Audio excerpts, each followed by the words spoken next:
น่าใช้ให้ดินดีเกิดดีปุ๋ยอินทรีย์ชีวภาพพระรามเดินดงใช้ได้ทุกสีใช้ดีทุกกระสอบสีเขียวปรับสภาพดินแก้ปัญหาโรคพืชรากแตกไวสีชมพูบำรุงต้นสร้างใบเร่งการเติบโตสูตรปาล์มเร่งดอกออกผลทลายมากแทงช่อดอกดีทุกสูตรใช้กับปาล์มมะพร้าวกาแฟทุเรียนเงาะมังคุดลองกองมะนาวส้มอูดหน้าข้าวสับปะรดพืชผักพืชไร่จัดจำหน่ายโดยห้างหุ้นส่วนจำกัดส.ทรัพย์ไพศาลตำบลวังไผ่โดยอาจารย์ประภาสสมแก้วโทรศัพท์0898191045และ0925544753องค์การบริหารส่วนจังหวัดชุมพรขอเชิญเที่ยวงานแข่งขันเรือยาวประเพณีขึ้นโขนชิงธงประจำปี 2567 ชิงถ้วยพระราชทานระหว่างวันที่ 11 ถึง 15 กันยายน 2567 นี้นักคลองหัววังพนังตักตำบลนาชะอังอำเภอเมืองชุมพรจังหวัดชุมพรพบกับการแข่งขันเรือยาวขึ้นโขนชิงธงชมนิทรรศการเทิดพระเกียรติขบวนอัญเชิญถ้วยรางวัลพระราชทานประกวดกองเชียร์เรือแข่งอย่าลืมพบกัน 11 ถึง 15 กันยายนนี้นักคลองหัววังพนังตักสืบสานตำนานคลองในหลวง MCOT Radio Network 104.75 อสมทหลังสวนโดยศูนย์บริหารวิทยุกระจายเสียงภาคใต้บริษัทอสมทจำกัดมหาชน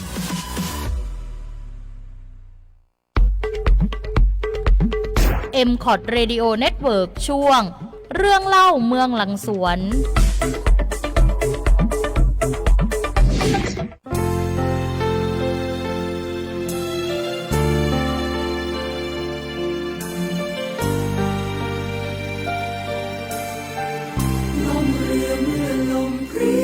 ช่วยมาหวนรำลึกถึงวันเวลาเก่าๆหลังสวนบ้านเราไม่เคยเงียบเหงาสุขสันต์บันเทิงรื่นเริงหรือไทย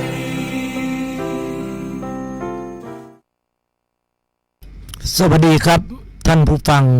ทุกท่านนี่คือรายการเล่าเรื่องเมืองหลังสวนย้อนหลังและรายการธรรมะ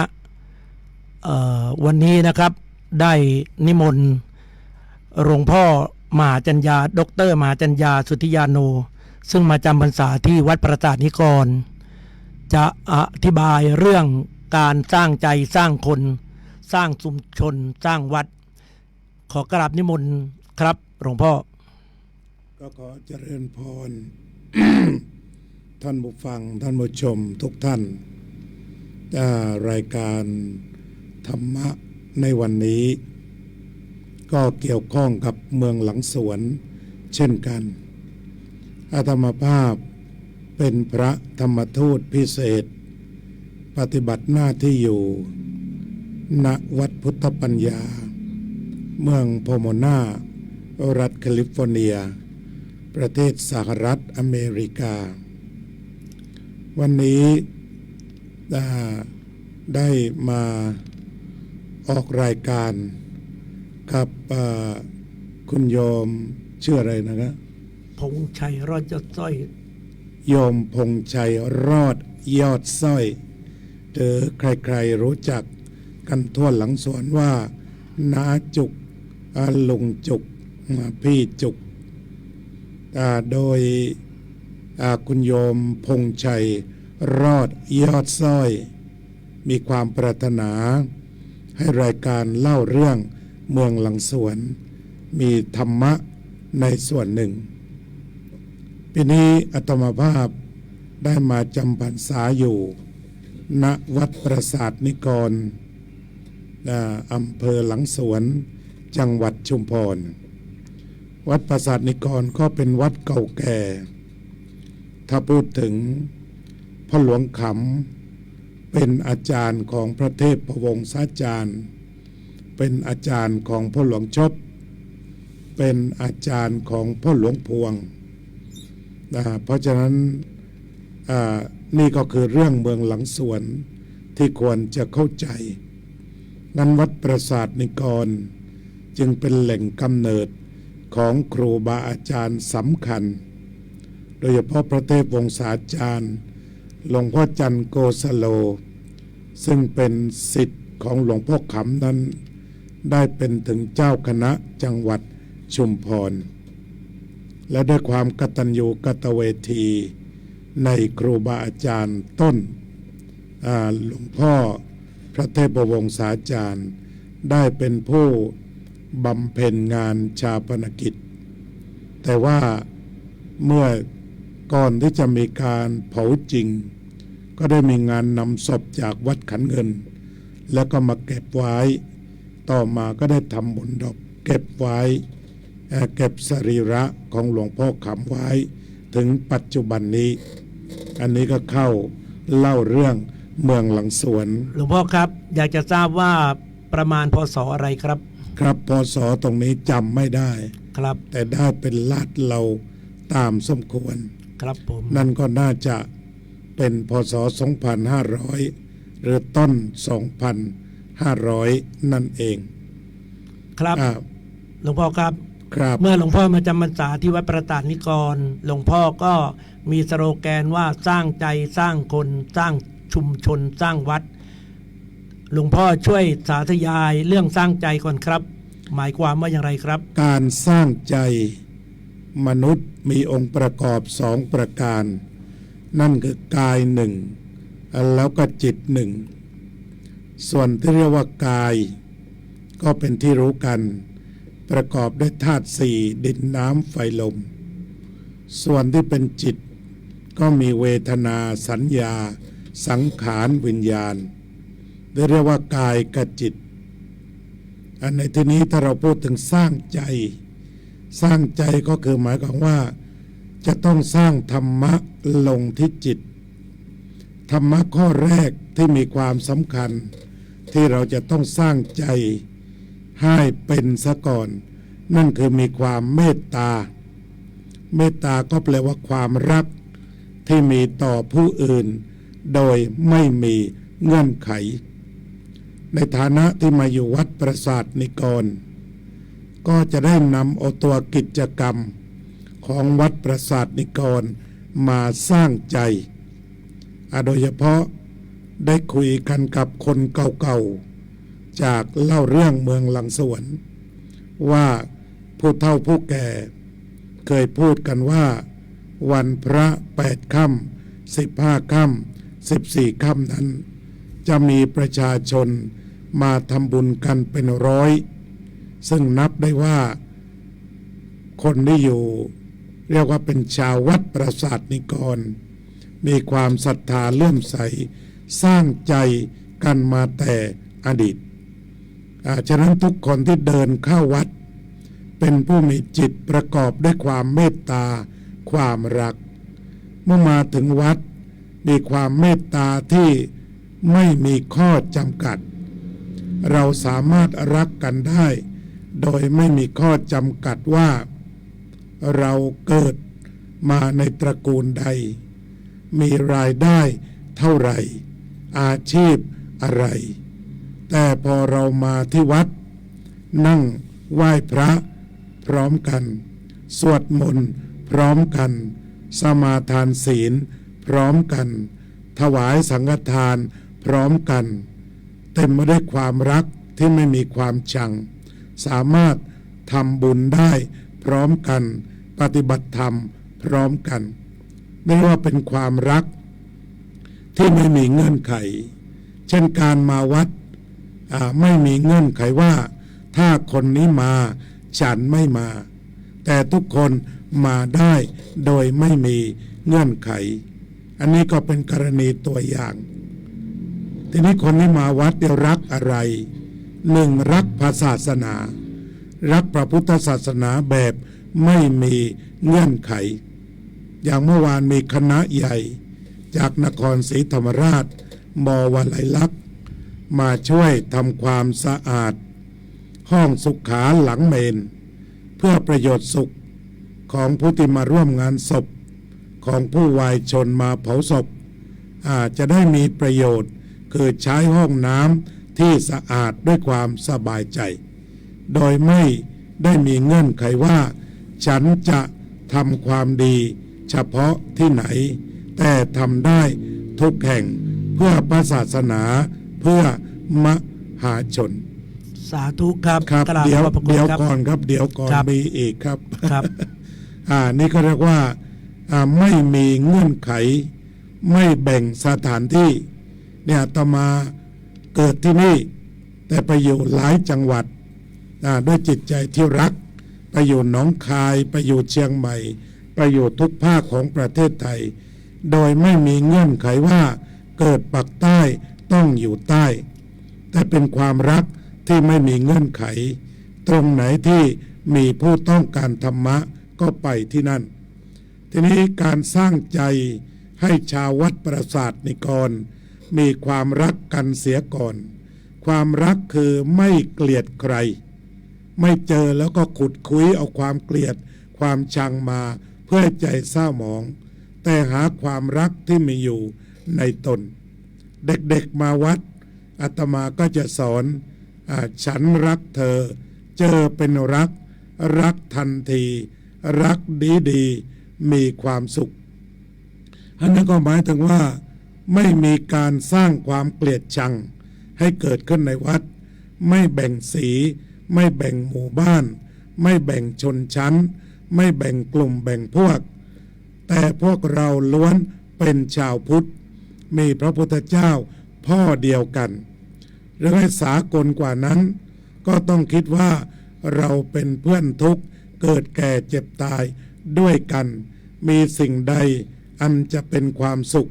ที่พึงกระทำให้กันก็ควรกระทำกันนี่คือการสร้างใจให้มีความรักผู้อื่นโดยไร้เงื่อนไขเจริญพรสาธุครับก็เมื่อสร้างใจเสร็จแล้วต่อไปก็ช่วยสาธยายเรื่องการสร้างคนด้วยครับครับเนื่องจากคนนั้นประกอบด้วยส่วน2 ส่วนก็คือจากการสร้างใจเมื่อเราสร้างใจเสร็จแล้วเราจะได้คนใจดีอย่างน้าจุกอย่างเนี้ย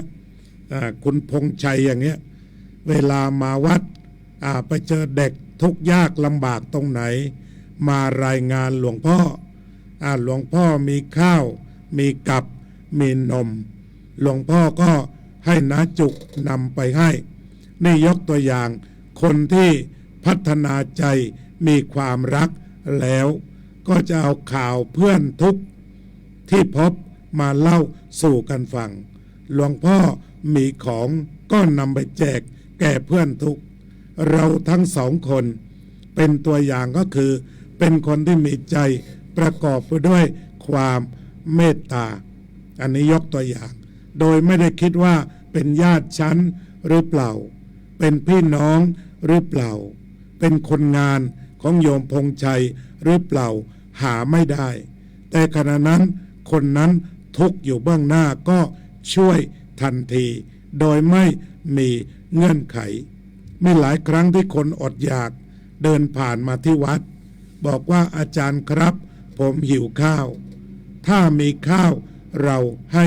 รับประทานเสียก่อนบางคนเป็นมุสลิมก็เคยเจอเป็นพุทธก็เคยเจอเรายกไปแต่เราดูเฉพาะเพื่อนกำลังหิวเท่านั้นฉะนั้นก็ได้คนที่มีจิตใจโอบเอื้ออารีมีเมตตาที่วัดปราสาทนิกรก็จะมีสมาชิกจำนวนมากที่ปัจจุบันนี้ใครเดินผ่านวัดปราสาทนิกรก็บอกว่าวัดมีดอกไม้บานสะพรั่งสวยงามก็เนื่องจากคนที่มาฟังเทศน์คนที่มาฟังธรรมหรือฝึกธรรมมาก่อนหน้านี้แล้วเขามีธรรมะเขามีเสียสละเช่นมีหลายๆท่านด้วยกันมาทำงานดึกดื่นแกนนำบุคคลสำคัญของการปลูกดอกไม้เช่นคุณเล็กอย่างนี้ก็จะมาอยู่ตั้งแต่บ่ายไปยันเที่ยงคืนโดยไม่เรียกร้องสิ่งใดไม่มีเงื่อนไขใดๆคุณวัชรินทร์คุณวิเชียรแล้วก็คุณพงษ์ชัยเองก็วิ่งเข้าวิ่งออกน้องแปะทุกคนไม่มีเงื่อนไขแล้วก็น้าพงษ์ชัยก็หาข้าวหาน้ำมาดูแลซึ่งกันและกันนี่คือคนที่ใจเมตตาเรียบร้อยแล้วมาช่วยงานวัดไม่คิดอะไรสละกำลังกายกำลังใจกำลังทรัพย์นี่เรียกว่าสร้างคนพระพุทธศาสนาได้สร้างคนเรียบร้อยแล้วเพราะว่าถูก ซิมหรือว่าชิป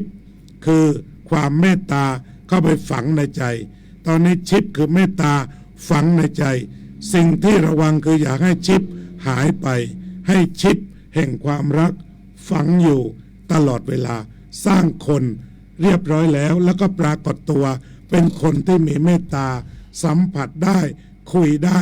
ทำงานร่วมกันได้เจริญพรสร้างคน สาธุครับเมื่อสร้างใจสร้างคนเสร็จเรียบร้อยต่อไปช่วยสาธยายเรื่องการสร้างชุมชนเลยครับครับคำว่าสร้างชุมชนในที่นี้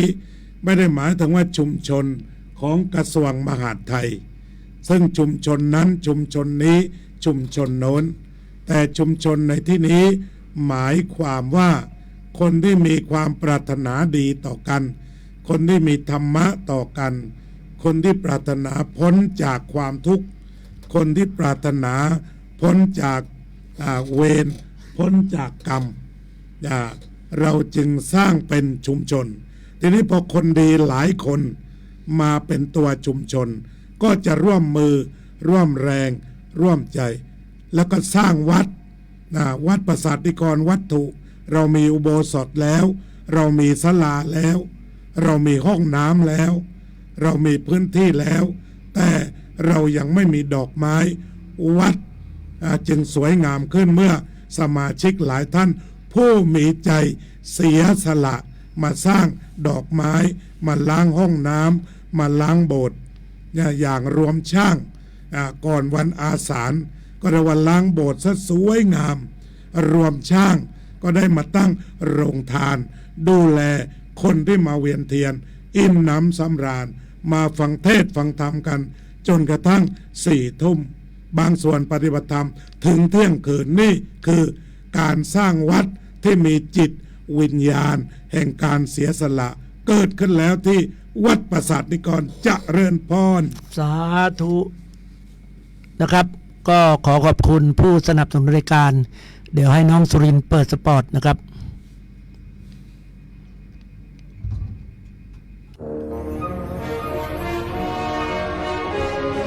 เรื่องเล่าเมืองหลังสวน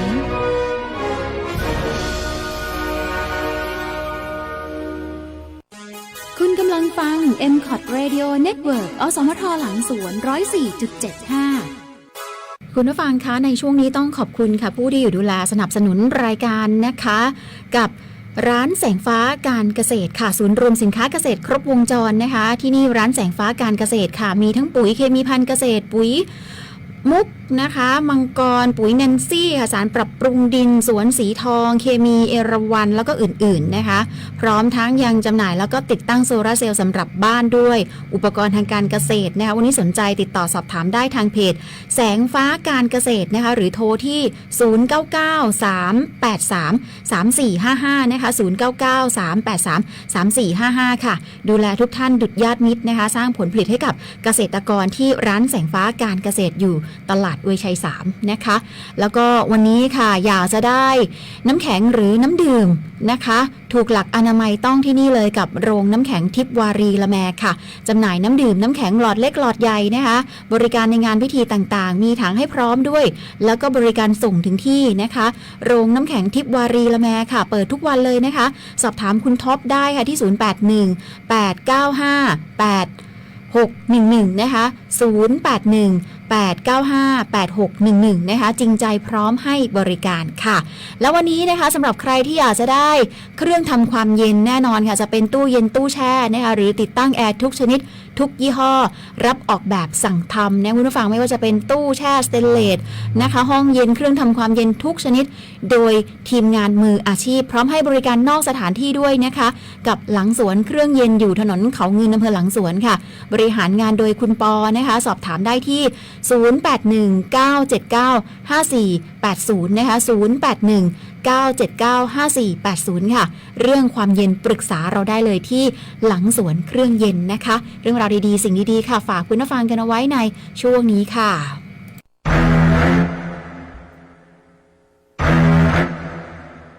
คุณรู้หรือไม่ ไม่การใช้กล่องโฟมและถุงพลาสติกผิดประเภทเป็นสาเหตุที่ทำให้คนไทยป่วยเป็นโรคมะเร็งเพิ่มขึ้นทุกปี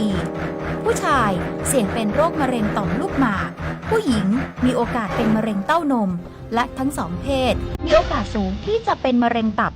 รู้แล้วเปลี่ยนเพื่อสุขภาพที่ดี MCOT Radio Network 104.75 อสมทหลังสวนรณรงค์เลิกใช้กล่องโฟมและถุงพลาสติกเพื่อห่างไกลจากมะเร็ง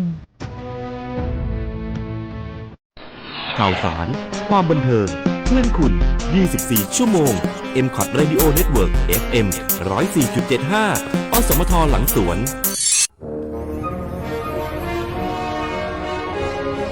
เรื่องเล่าเมืองหลังสวน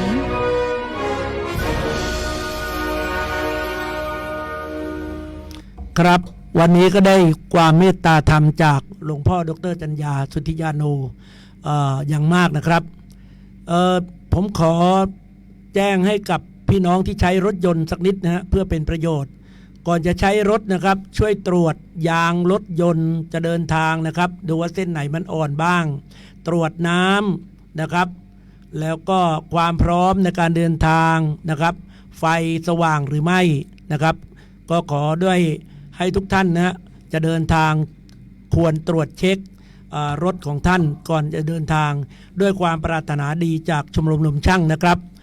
ก็ต่อไปนะครับก็จะขอถามหลวงพ่อว่าเรือการแข่งเรือแห่พระแข่งเรือของอำเภอหลังสวนเนี่ยมีเปลี่ยนแปลงหรือเปล่าในสมัยที่หลวงพ่อยังเด็กและตอนนี้ขอกราบนิมนต์หลวงพ่อครับขอเจริญพรเราก็มาคุยกันเรื่องระลึกถึงงานแห่พระแข่งเรือแต่ในอดีตซึ่งการจัดงานในพระแข่งเรือก็เป็นสังขารชนิดหนึ่งสังขารแปลว่าสิ่งที่มันปรุงแต่งขึ้นมาเพราะนั้นในความเป็นงานแห่พระแข่งเรือมันก็มาจากการปรุงแต่งเช่นปรุงแต่งให้มีเรือพายประเภท32ฝีพายหรือว่าเรือประเภท2 28ฝีพายแล้วก็เรือสวยงามเรือประเภทความคิดถ้าย้อนไปถึงเด็กก็รู้สึกว่าจะมีเรือสวยงามเพียง2 ลำแต่ว่าไม่ได้กลับมาบ้านร่วมงาน40 กว่าปีไม่ทราบว่าตอนนี้ยังมีเรือสวยงามหรือเปล่ายังมีฮะหลวงพ่อยังมีครับรู้สึกจะมีวัดบางลำพูนะครับเป็นตัวหลักแล้วก็ของโรงเรียนชุมพรบริหารธุรกิจนะครับมี2 ลำเหมือนกันโดยมากจะเป็นแบบนั้นเนี่ยหลวงพ่อเมื่อก่อนปราสาทนิกรก็มีวัดขันเงินก็มีครับก็เป็นว่าเรือสวยงามก็ยังมีอยู่ครับเพื่อรับถ้วยพระราชทานของสมเด็จพระนางเจ้าสิริกิติ์พระบรมราชินีนาถในรัชกาลที่9นะครับอันนั้นก็แต่อดีตเพราะฉะนั้นในการจัดงานแห่พระแข่งเรือเราก็มีความแนบแน่นใกล้ชิดกับสถาบันพระมหากษัตริย์อย่างยิ่งที่พระองค์ทรงเห็นความสำคัญของการจัดงานประเพณีแห่พระแข่งเรือจนพระราชทานโล่พระราชทานกันมาทีนี้สมัยที่อาตมายังประทับใจจำได้มีอยู่ปีหนึ่งแห่โล่พระราชทานด้วยช้างแล้วก็ปรากฏว่ารถไฟมันมาเปิดบูดโอ้โหแหลกลานเลยฮะขนมโจงขนมจีนช้างตื่นเสียงแตรรถไฟเลยครับช้างตื่นเสียงแตรรถไฟเสียงวูดรถไฟครับก็เรียกว่าระเนระนาดกันไปหมดอันนั้นก็ข้อแตกต่างแล้วก็ช่วงหลังรู้สึกจะไม่พบว่ามีการแห่ช้างกันอีกในบางปีแห่ม้าก็มีม้าตัวนำตัวโตก็คือกระรอกม้าของคุณบีอยู่ทางฝั่งบ้านด่านทางโน้นเป็นม้าตัวสูงแล้วก็แต่งชุดแห่ม้ากันบ้างเหมือนกันทีนี้ครับเชิญครับเชิญถามหลวงพ่อครับผมก็มาอยู่ที่นี่43 ปีแล้วก็รักเมืองหลังสวนอย่างมากเพิ่งจะทราบว่าแห่พระแข่งเรือมีม้าแล้วก็มีช้างกราบขอบพระคุณหลวงพ่อมากครับที่ให้ความรู้เด็กๆรุ่นหลังก็คงจะงงเหมือนกันนะครับก็คือว่า แนวความคิดอย่างนี้ว่าในวันแห่คือวันแรม1 ค่ำเดือน11นั้นใครมีความคิดดีๆเขาก็นำออกมาแสดงในอย่างอาตมาเป็นเด็กอยู่ที่วัดปราสาทนิกรก็เดินพาเหรดเหมือนกันเพราะว่าขบวนพาเหรดมาเริ่มที่วัดปราสาทนิกรอาตมาก็เคยเป่าขลุ่ยในวงของโรงเรียนวัดปราสาทนิกรหลวงพ่อนี่แหละครับเป่าขลุ่ยเป็นเป่าขลุ่ยครับคุณแต่นพวกนี้ก็อยู่ในวงเดียวกันหมดคุณตู่พวกนี้ก็อยู่ในวงเดียวกันวงดนตรีโรงเรียนด้วยตอนนั้นครับทีนี้ก็กล่าวถึงงานแห่พระแข่งเรือที่เปลี่ยนแปลงไปนั่นก็คือว่าน่าจะเป็นความเปลี่ยนแปลงทางสังคมเช่นว่าเมื่อพูดถึงงานแห่พระแข่งเรือนั้นก็จะเป็นประเพณีลุ่มน้ำหากเราดูแล้วเช่นวัดแหลมทราย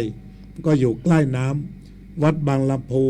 นี่ก็อยู่ใกล้น้ำวัดปากน้ำก็ใกล้น้ำวัดหาดสำราญมันก็ใกล้น้ำวัดขันเงินก็มีท่าน้ำวัดหัววังก็มีท่าน้ำอันนั้นก็หมายความว่าประเพณีแห่พระแข่งเรือนั้นส่วนใหญ่อยู่ในวัดใกล้น้ำแต่ในยุคอาตมาบวชเนนแล้วในช่วงนั้นมันก็เกิดความขยายวงเช่นว่าวัดดอนวาดซึ่งอยู่ไกลน้ำก็มีเรือมาเหมือนกันเมื่อก่อนเราก็จะอยู่เฉพาะชายน้ำครับวัดดอนวาดที่ก็มีเรือมาเหมือนกันแล้วก็ต่อไปก็ส่งเสริมกันมาจากวัดอื่นๆแล้วก็วิวัฒนาการจำได้ว่าอย่างโรงเรียนสวนศรีวิทยาเรื่องไข่ทองพวกนี้ซึ่งอาจจะคุยกับหลวงพี่ต๋องได้แบบเต็มครับอันนี้ก็เริ่มเพิ่มพูนขึ้นมาแต่อย่างไรก็ตามด้วยหัวใจของคนหลังสวนที่ติดอยู่กับแม่น้ำที่มีความรักฝังใจเกี่ยวกับเรื่องของงานในพระแข่งเรือไม่ว่าอยู่ที่ไหนหลวงพ่อครับรำลึกเจริญพรครับหลวงพ่อพอจะทราบเรื่องเต่าเขาเสกไหมฮะเพราะผมมาอยู่ที่นี่40 กว่าปีจะมีทุกปีนะเรื่องเต่าเขาเสกมีความสำคัญยังไงกับงานแห่พระแข่งเรือครับครับตรงนี้ก็ไม่ทราบเลยเหมือนกันแต่เคยเห็นว่ามันจะเป็นเรือประเภทความคิดไปทั่วเหมือนกันจะจำภาพได้เล็กน้อยที่นี่เรือประเภทความคิดเนี่ยมันก็มีเยอะที่อยู่ในน้ำเนี่ยเอายกตัวอย่างเช่นว่าปากน้ำเนี่ยเขาจะทำแปลกๆทำมาเป็นเรือสำหรับการเต้นรำสมัยก่อนจำได้เพลงเต้นกันฟุ้งเลยมาเมดเดอะแบล็กซูเปอร์แมนเพลงพวกนี้โยมได้ใช่ไหมครับเต้นฟุ้งเลยครับแล้วก็มีลุงคนหนึ่งหัวล้านของแกไม่ต้องทำอะไรเอาสีเติมหัวล้านนิดหน่อยแล้วก็โบกเพื่อเท่านั้นประจำปีแล้วแกก็บอกว่าอย่าดูถูกหัวล้านนะหัวล้านขอทานไม่มีแกก็มีเพลงที่หลังเนี่ยนี่ประเภทความคิดแล้วก็ประเภทบางทีเอาสีดำๆใส่ตัวก็มีแต่ว่าส่วนมากที่คล้ายกันหมดทุกลำคือเมาได้ที่ครับเรือประเภทความคิดก็สุดแล้วแต่เราก็คิดถึงพี่น้องชาวปากน้ำครับเพราะว่าเรือมันจะขึ้นมาเยอะสนุกมากฮะหลวงพ่อครับต้องมีพี่น้องวัดปากน้ำต้องมีเรือประมงเมื่ออะไรแล้วก็ดัดแปลงเป็นเรือที่สนุกสนานครับนี่อาตมาก็ไม่ได้มาชมนานแต่คิดว่าต้องเปลี่ยนแปลงทีนี้กล่าวถึงเช่นฝีพายฝีพายเมื่อก่อนมันก็จะทำงาน2-3 อย่างที่เชื่อมกันเช่นว่าทำนาพอทำนาแล้วมาเกี่ยวข้าวแล้วจากนั้นก็จะเป็นการขึ้นผลไม้เป็นการขึ้นมังคุดหรือว่าขึ้นทุเรียนบ้านต้นใหญ่ๆที่มันก็มีการพัฒนาการว่าพวกที่ขึ้นเก็บเหรียญบ้านได้เดิน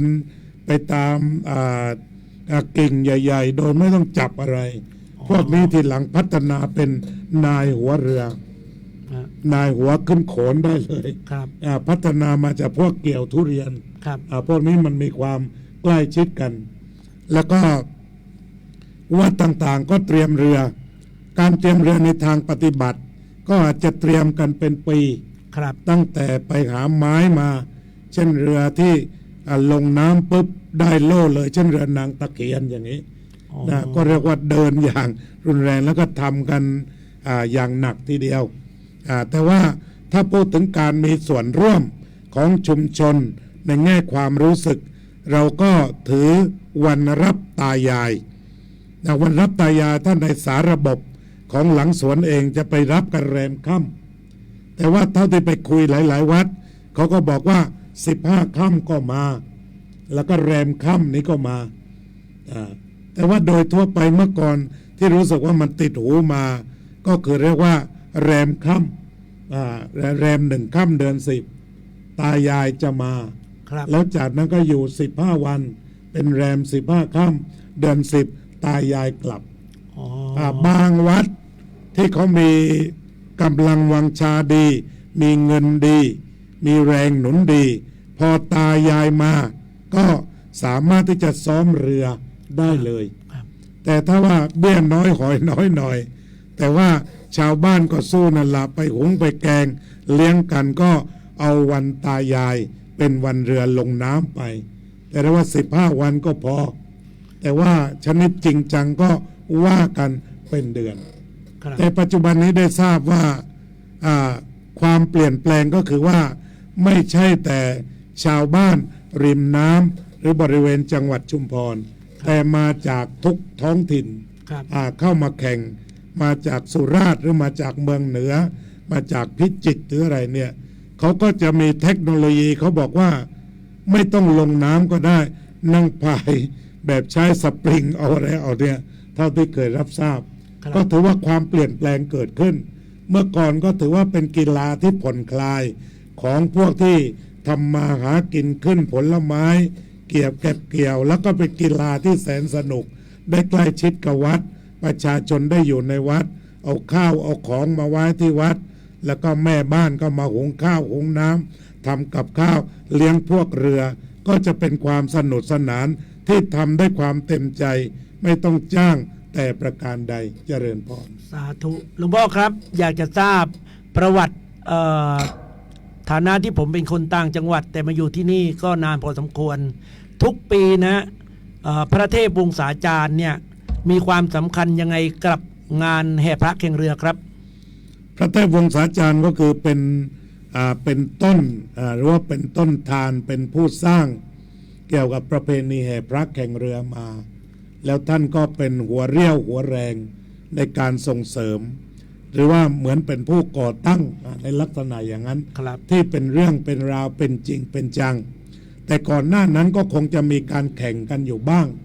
แต่เนื่องจากอาศัยท่านบารมีสูงแผ่ไพศาลทั้งเป็นเจ้าคณะจังหวัดด้านการปกครองด้วยแล้วก็เป็นที่เคารพสักการะบูชาระดับศักดิ์สิทธิ์ด้วยนะเพราะฉะนั้นในการที่ท่านจัดลงเกี่ยวกับประเพณีแห่พระแข่งเรือนั้นจึงสามารถไปได้ไกลเพราะด้วยความรักด้วยความเคารพแล้วก็มีตำแหน่งทางปกครองสูงด้วยก็ทำให้งานนั้นเป็นไปด้วยดีแล้วก็แข็งแกร่งการเชื่อมโยงกับทางบ้านเมืองต่างๆก็ดำเนินไปได้ด้วยดีเจริญพรสาธุครับหลวงพ่อครับคำว่าสมโภชเรือผมมาอยู่ที่นี่ก็นานแล้วเพิ่งจะมีการสมโภชเรือประมาณสัก 3-4 ปีตอนหลังเนี่ยสาเหตุอะไรต้องสมโภชเรือครับเรื่องสมโภชเรือนี่ไม่ทราบแต่ว่าสิ่งที่ต้องทำทุกลำก็คือการไหว้แม่ย่านางการไหว้แม่ย่านางก็เป็นไปอย่างเป็นลัทธิทีนี้สำหรับวัดขันเงินซึ่งอาตมาเป็นผู้จัดการทีมอยู่ประมาณ2 ปีครับตั้งแต่ยังเป็นพระหนุ่มยังไม่ได้ออกไปเรียนมหาลัยแล้วก็ท่องโลกกว้างก็จัดการเรือเจ้าแม่ขันเงินทีนี้ก็ปรากฏว่าเวลาใกล้จะถึงวันแข่งก็มีคนไปกราบหลวงพ่อเพื่อที่จะขอเงินหลวงพ่อประกาศิษฐ์หรือพระราชยานกวีบอกว่าจะต้องมีของไปเส้นไหว้แม่ย่านางเจ้าแม่ขันเงินนี่ละมีอะไรบ้างฝ่ายพราหมณ์เขาก็ไปบอกหลวงพ่อแล้วก็หลวงพ่อท่านก็คิดตามภาษาปราชญ์ท่านบอกว่าของอื่นเราให้ได้ เน้นขนมหน่อยเพราะเป็นเจ้าแม่ แต่เราขอตัดสุราได้ไหมหลวงพ่อว่าอย่างนั้นนะเพราะว่าเรือแข่งนี่ถ้าเมาแล้วมันไม่ไปท่านว่างั้นอันนั้นก็เป็นความคิดของท่านและสมัยนั้น2 ปีอาตมาก็หาของให้เขาไหว้เจ้าแม่โดยไม่มีสุราแต่ส่วนวัดอื่นปัจจุบันนี้ก็ค่อยๆถามท่านเทพก็แล้วกันเพราะเขาเชี่ยวชาญทั้งด้านการบวงสรวงต่างๆเขาคงจะให้ความกระจ่างได้ดีแต่ว่าแน่นอนที่สุดการไหว้แม่ย่านางโยมอยู่ทางภาคกลางหรือว่าอยู่ทางพวกแม่กลองพวกนี้เขาก็ต้องมีย่านางใช่ไหมที่โยมอยู่ทางสุพรรณเนี่ยมีการพูดถึงบ้างไหมเรื่องไหว้แม่ย่านางต่างๆเนี่ยคือผม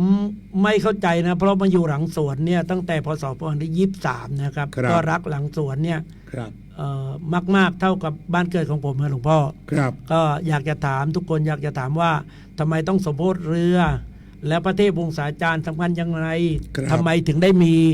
พระเทพวงศาจารย์ทุกปีครับต้องมีคือพวกเราเนี่ยคนต่างถิ่นก็อยากจะรู้ประวัติของอำเภอหลังสวนเนี่ยฮะซึ่งตอนนี้ผมก็ได้ทำนะได้ทำป้ายแรมค่ำของทุกปีพบกันที่ลุ่มน้ำหลังสวนนะครับซึ่งพลังรวมช่างเนี่ยได้ทำป้ายหมดไป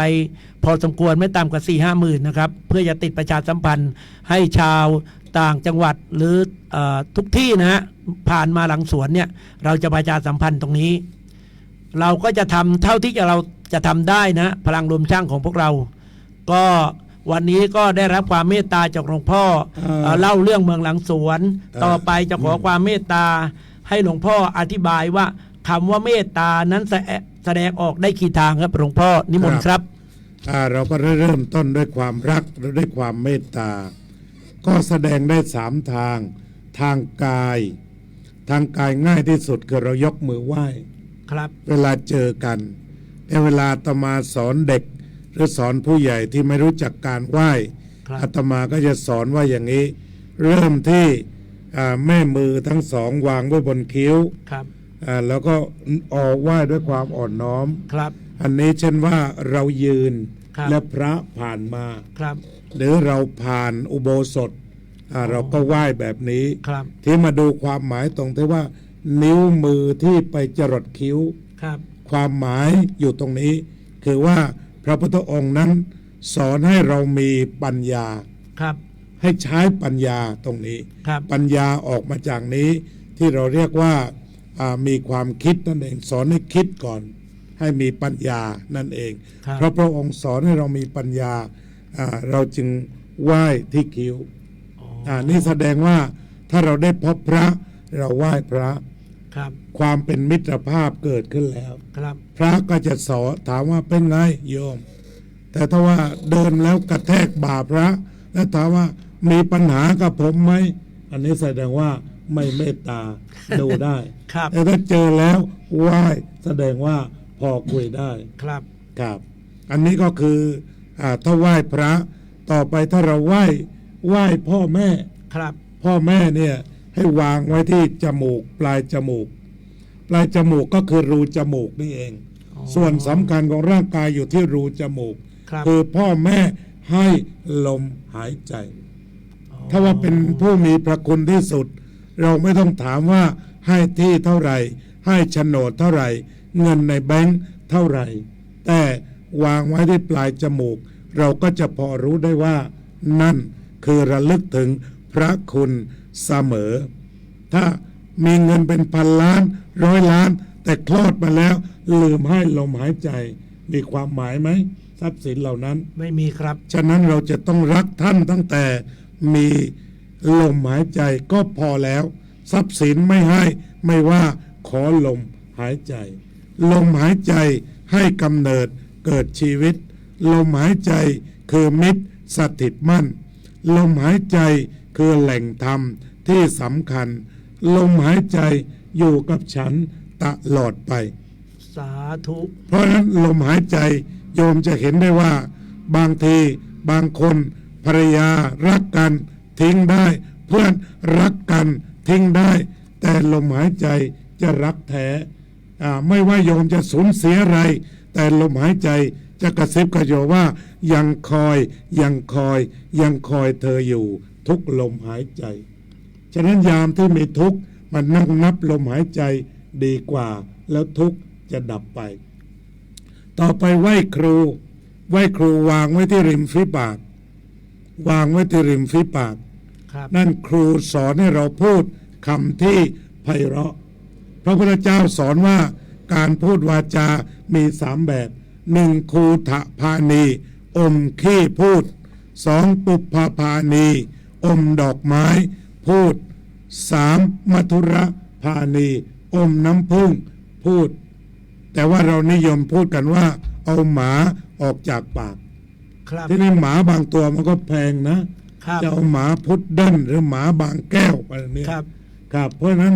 หมานี่ไม่ใช่ว่าจะต้องเอาออกจากปากทั้งหมดบางตัวก็เห่าเพราะเหมือนกันแต่เอาขี้ออกจากปากนี่ใช้ได้ถูกต้องตามพุทธพจน์ครับถ้าเอาขี้ออกแล้วก็ต่อไป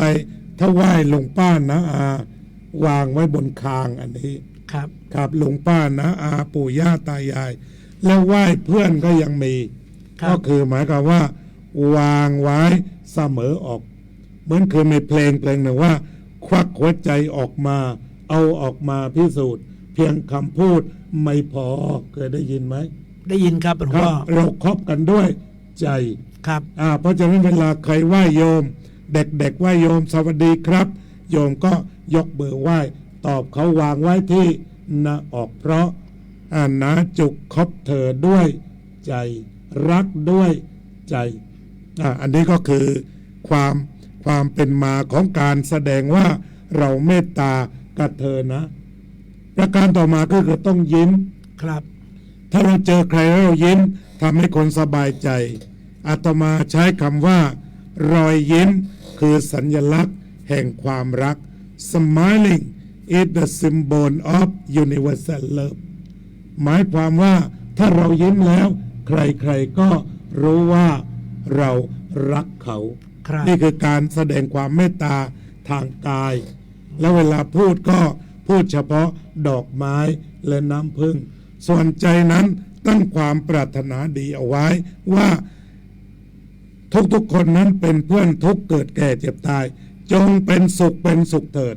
ท่องไว้เรื่อยๆอย่าไปคิดว่าเมื่อไหร่มึงจะตายสักทีเมื่อไหร่มึงจะชิบหายอันนั้นคือตรงข้าม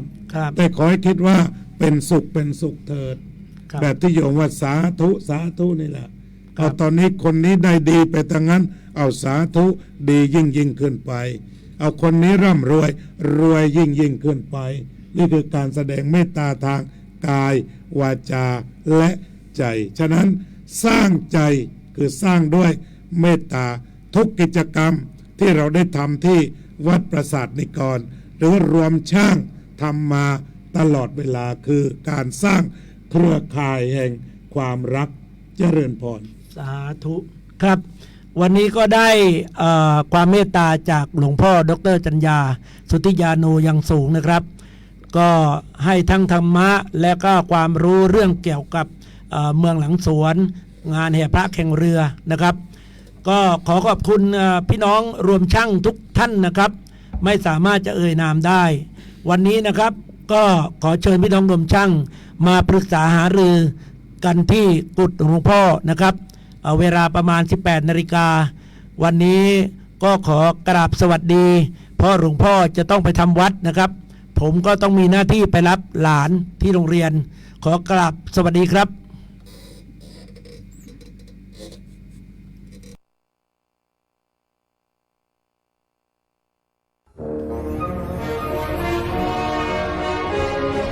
เรื่องเล่าเมืองหลังสวน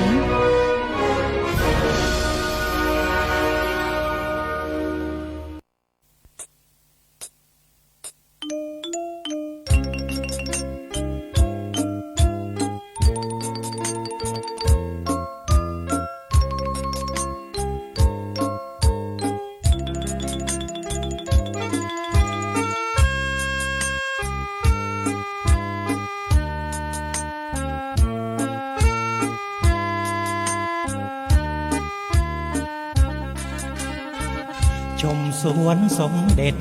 กินกล้วยเล็บมือนางงานแข่งเรือไม่เคยเว้นว่างจำแซงขึ้นโขนชิงธงลุ่มน้ำสายนี้ยาวนานสืบสานมั่นคงจากปะตองไหลลงผ่านแผ่นดินสมบูรณ์ทุเรียนบลางศาสตร์มังคุดผลเงาะมากมายส้มโชกุนก็ลือไกลสวนผสมผลไม้อยู่หลายตระกูลต้นน้ำแห่งนี้มีป่าอุดมสมบูรณ์อนุรักษ์ไม่ให้เสื่อมสู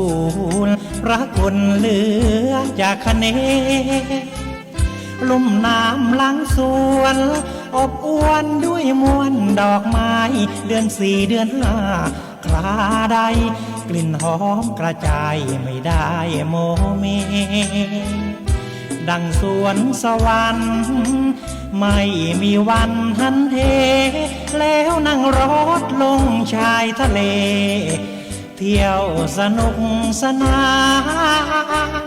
แวะหาดแหลมสนจะได้ยนต์เรือหลวงจักรีด้วยบุญญาพระบารมีกรมหลวงประทานลูกหลานขึ้นพระตำหนักงามนักพระพักตร์องค์ท่านบนดาดฟ้าคล้ายกับสวรรค์บันดาลบนหาดแหลมสน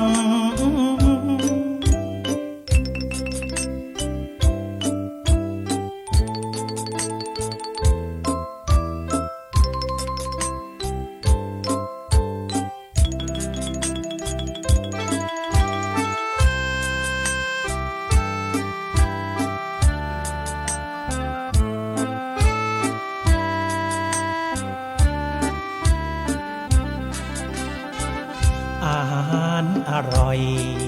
รอคอยท่านเยี่ยมเยือนมาเรือประมงล่องลอยจับปลา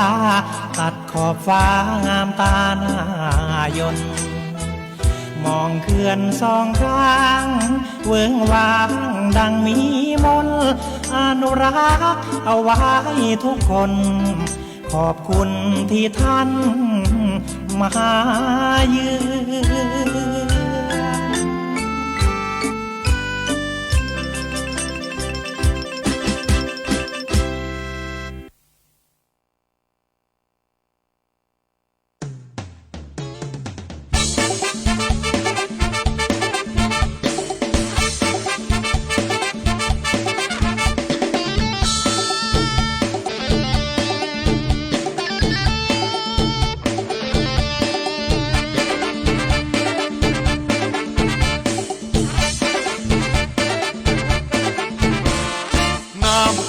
คลองหล่นน้องซองลิงร้อยจริงจริงซองลิงริมคลองน้ำคลองไหลรวมน้ำใจพี่น้องหล่นเนื่องน้องลงคลองในหลวงก่อนออกสาสัญญากันไว้รวมฝีพายถวายพ่อหลวง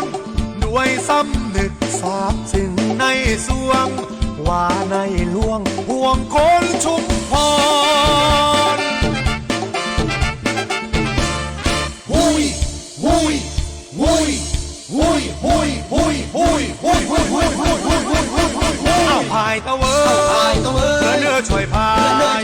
ในหลวงสร้างไว้ให้ชาวชุมพรเพราะน้ำมันท่วมในหลวงห่วงใหญ่มาสร้างน้องใหญ่ให้ชาวชุมพรพายตะเวยเรือช่วยพายในหลวงสร้างไว้ให้ชาวชุมพรพอน้ำไม่ท่วมเรามารวมใจด้วยสำนึกในความเอื้ออาทรเอาพายตะเวยเรือช่วยพายในหลวงสร้างไว้ให้ชาวชุมพรเอาพายตะเวยเอาพายตะเวยเอาพายตะเวย